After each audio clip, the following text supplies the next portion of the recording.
Hello student, welcome to my channel. देखिए, आज का हमारा टॉपिक है डिफरेंशियल इक्वेशन। डिफरेंशियल इक्वेशन या differential equation, linear differential equation.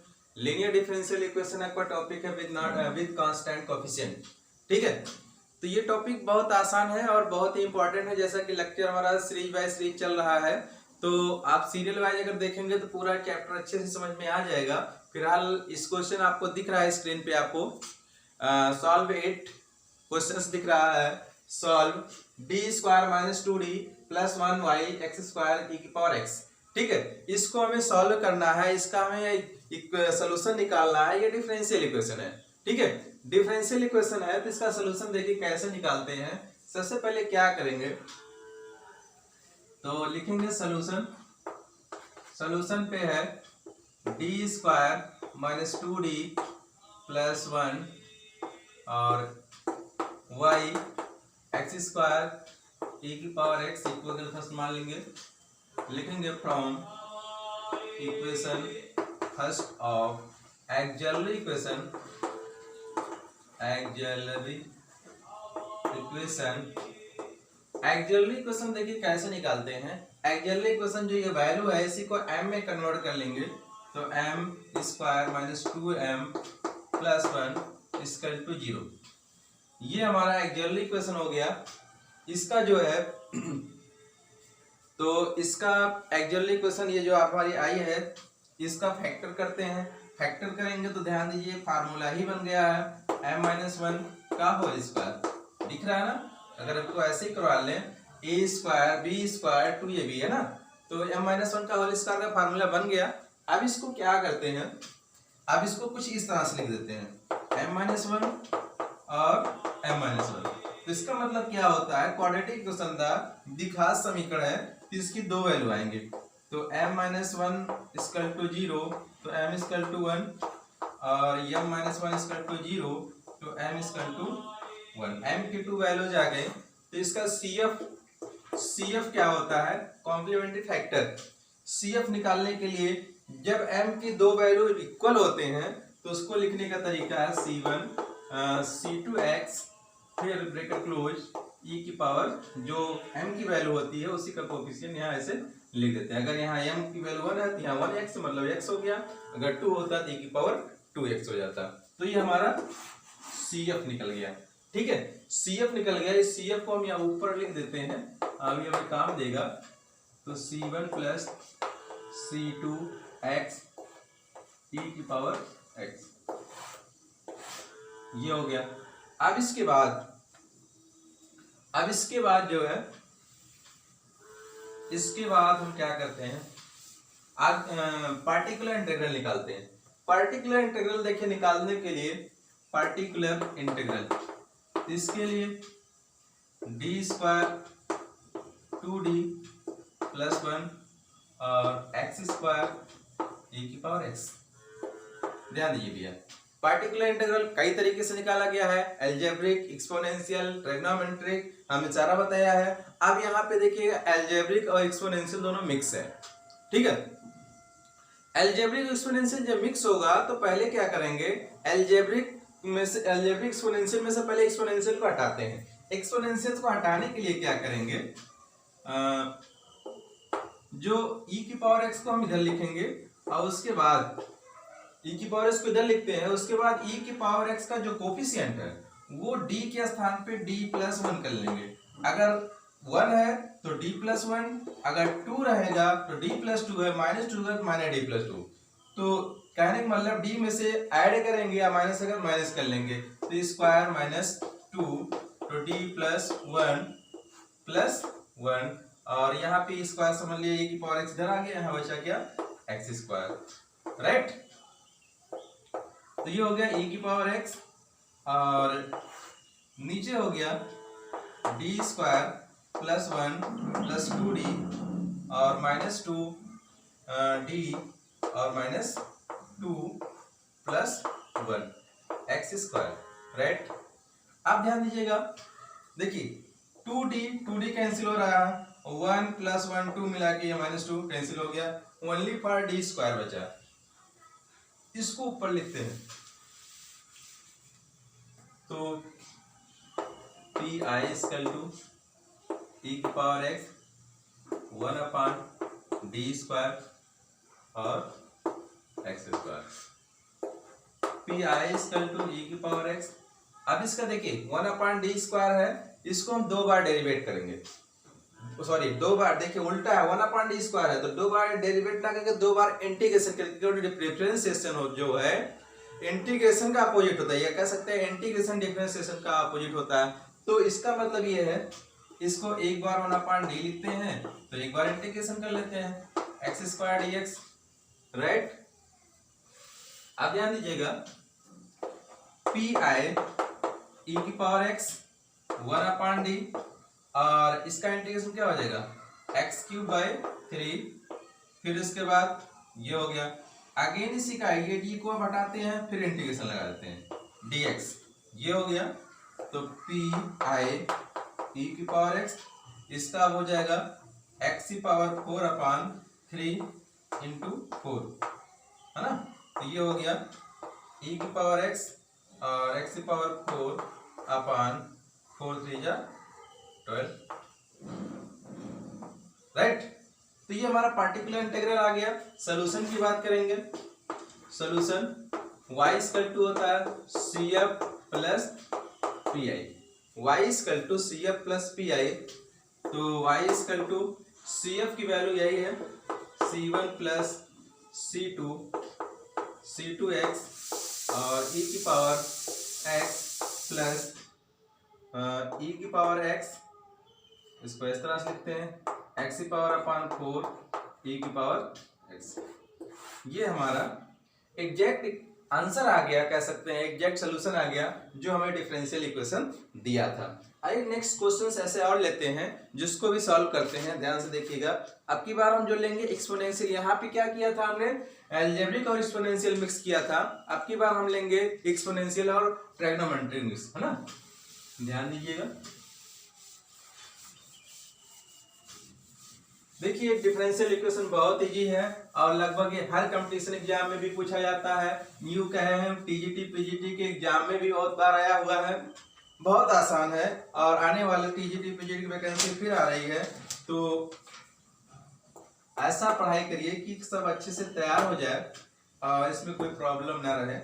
देखिए है बहुत इजी, ये सब क्वेश्चन केवल चुटकियों में सॉल्व होने वाले हैं, केवल प्रैक्टिस होनी चाहिए, समझने और करने की ज्यादा दिमाग ही नहीं लगानी है। ध्यान दीजिए इस क्वेश्चन को कैसे सॉल्व करते हैं, कैसे इसको हल करेंगे। ध्यान दीजिए यहाँ पे भी क्वेश्चन ऐसे दिया हुआ, सॉल्व इट या सॉल्व क्वेश्चन जो भी है सॉल्व, ठीक है। अब ध्यान दीजिएगा जो दिया हुआ है, सॉल्यूशन की बात करेंगे। सॉल्यूशन तो d² - 2d + 4y e की पावर x cos x, ये लिख देंगे from equation 1 of auxiliary equation, auxiliary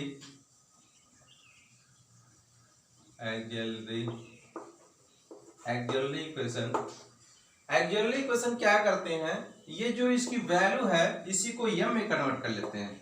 तो ये हो गया 2² - 2m + 4 = 0, ठीक है भैया। अब इसके बाद देखिए सब फैक्टर कर लेते हैं। फैक्टर नहीं हो रहा है तो सीरीज लगाएंगे, फैक्टर हो भी नहीं रहा है क्योंकि 4 1 जा 4 को ऐसा करेंगे 2 आ जाए, ऐड या सब्ट्रैक्ट करने पे 2 आ जाए तो 4 2 जा या 2 2 जा 4 हो जाएगा, या 2 में से 2 लेस करेंगे 0 हो जाएगा, तो 2 तो नहीं आएगा। तो क्या करते हैं सीरीज फार्मूला,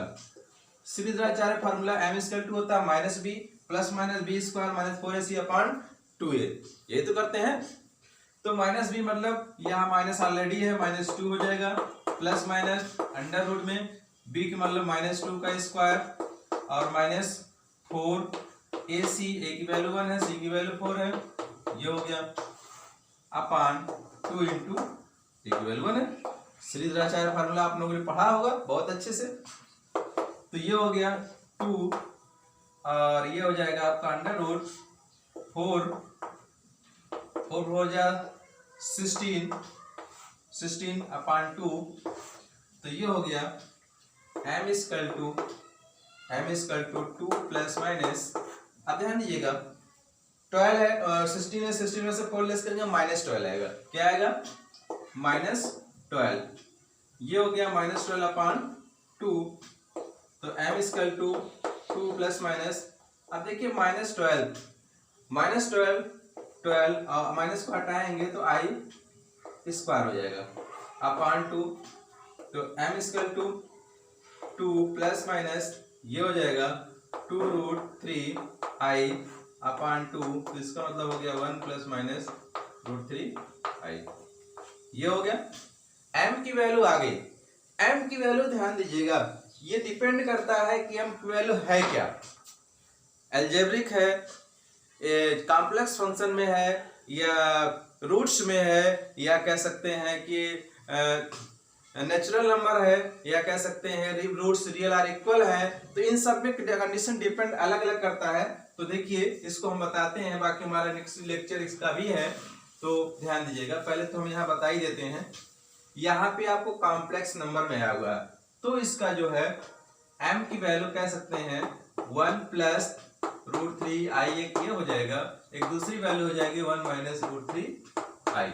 जब ये वैल्यू दो अलग अलग कॉम्प्लेक्स नंबर में आ जाते हैं तो इसका जो है CF निकालने का तरीका, CF इक्वल टू हो जाएगा C1 cos, जो i का कोफिशिएंट होगा उसको लिखेंगे x के साथ, फिर C2 sin, जो i का कोफिशिएंट होगा और एंगल के कोफिशिएंट के साथ ऐसे लिख देंगे। और उसके बाद सारे को क्लोज करने के बाद जो रियल नंबर होगा, या कह सकते हैं कंप्लीट नंबर है, होल नंबर, जो भी कुछ है, तो ये जो है यहाँ पे इसकी वैल्यू i के कोफिशिएंट में रख देते हैं। मतलब अगर -1 है तो -1 हो जाएगा, प्लस है तो +2 है तो 2 हो जाएगा। ठीक है, तो एग्जैक्टली हमारा हो गया CF C1 cos √3x plus C2 sin √3x, और ये टोटल हमारा e की पावर x। तो ये हमें CF निकला। अभी क्या निकला हमारा? CF निकला। अब इसके बाद हम क्या करेंगे? पार्टिकुलर इंटीग्रल निकालेंगे। क्या करेंगे? Particular integral. पार्टिकुलर इंटीग्रल देखिए कैसे निकालते हैं। CF को हम साइड में छोटे से लिख देते हैं ताकि हमें भूले ना, और आप लोग भी अपने नोट्स में नोट करते रहेंगे कॉपी में, जिससे क्वेश्चन देखिए पढ़ने का मजा तभी आता है जब हम जैसे लगाएं, थोड़ी सी ट्रिक कर समझ कर उसके बाद तुरंत अपना स्वयं लगाएं। ठीक है, जब तक ले मैथ में स्वयं प्रैक्टिस नहीं करेंगे तब तक ले मैथ देखने से मतलब कि अच्छे से आपको नहीं आ सकता है, जब तक ले स्वयं आप जो है प्रैक्टिस ना करें। एक लेक्चर देखिए पूरा, इसी पे जितने टाइप के क्वेश्चन हो, इस टाइप से जितने क्वेश्चंस हो, डिफरेंट बुक के, डिफरेंट राइटर के बुक से, या डिफरेंट क्वेश्चन बैंक जो भी बुक है, उन सब के क्वेश्चन को सॉल्व करेंगे, तब आप समझेंगे कि हमें चैप्टर अच्छे से तैयार हो गया। ठीक है, तो देखिए हम आते हैं पार्टिकुलर इंटीग्रल। पार्टिकुलर इंटीग्रल क्या है? 1/d² - 2d + 4 और e की power x cos x, right भैया। अब देखिएगा, अभी हमने बताया था वहां अलजेब्रिक और एक्सपोनेंशियल फंक्शन था। अब यहाँ पे यहाँ एक्सपोनेंशियल और ट्रायगोनोमेट्री है। एक्सपोनेंशियल और ट्रायगोनोमेट्री फंक्शन में क्या करते हैं, चाहे जो एक्सपोनेंशियल हो चाहे अलजेब्रिक हो, सबसे पहले e को हटाएंगे, मतलब e की पावर x, मतलब कि एक्सपोनेंशियल फंक्शन को हटाने के लिए क्या करते हैं, यहाँ पे e का जो कोफिशिएंट होता है, e की पावर यहाँ हटा देंगे और e की पावर कोफिशिएंट को d के साथ ऐड कर देंगे। प्लस है तो प्लस लिखेंगे, और माइनस रहेगा तो माइनस गिरा, यहाँ प्लस है 2d + 1 और +4, और ये तो इधर हो गया, यह हो गया cos x। तो ये भैया e की पावर x। अब ध्यान दीजिएगा, d² + 2d और +1 -2d और -2 और +4, ठीक भैया, और ये हो गया cos x। अब ध्यान दीजिएगा, 2d से 2d cancel, 2d 2d cancel, तो ये बचेगा e की पावर x और यहाँ पे बचा d स्क्वायर और 4 और 1 मिला करके 4 और 1 नहीं 4 और 1 5 से 2 लेस करेंगे तो प्लस 3 और cos x। राइट, समझ में आ रहा ना? बहुत इजी है, केवल एक बार कॉन्सेप्ट को देखना है। डिफरेंशियल इक्वेशन बहुत इजी है, कह सकते हैं कि ये प्रैक्टिस के ऊपर है, जितना प्रैक्टिस करेंगे उतना ही ये आपको होता जाएगा। केवल एक क्वेश्चन लगा लेने से नहीं कॉन्सेप्ट क्लियर होते हैं, इसी एक ही ट्रिक से कम 15-20 क्वेश्चन तो मिनिमम ही लगाइए। तो पार्टिकुलर इंटीग्रल पी आई ई की पावर एक्स। अब इसके बाद देखिए ट्रिग्नोमेट्रिकल फंक्शन है, इसमें क्या करते हैं, एंगल का जो कोफिशिएंट होता है उसको d के स्थान पे, मतलब d स्क्वायर के स्थान पे, जहां d रहेगा d स्क्वायर के स्थान पे उसकी वैल्यू स्क्वायर में रखेंगे, लेकिन निगेटिव ही रखेंगे। तो यहाँ पे कह सकते हैं यहाँ पे हो जाएगा माइनस, और कितना आया 1 -1 लगा 1 का स्क्वायर प्लस 3 और cos x। ठीक है, e की पावर x, तो कुल मिला -1 का स्क्वायर तो -1 ही होगा प्लस 3 और cos x, तो ये हो गया e की पावर x, तो 1/3 में से 2 हो गया cos x। इसकी बाद वैल्यू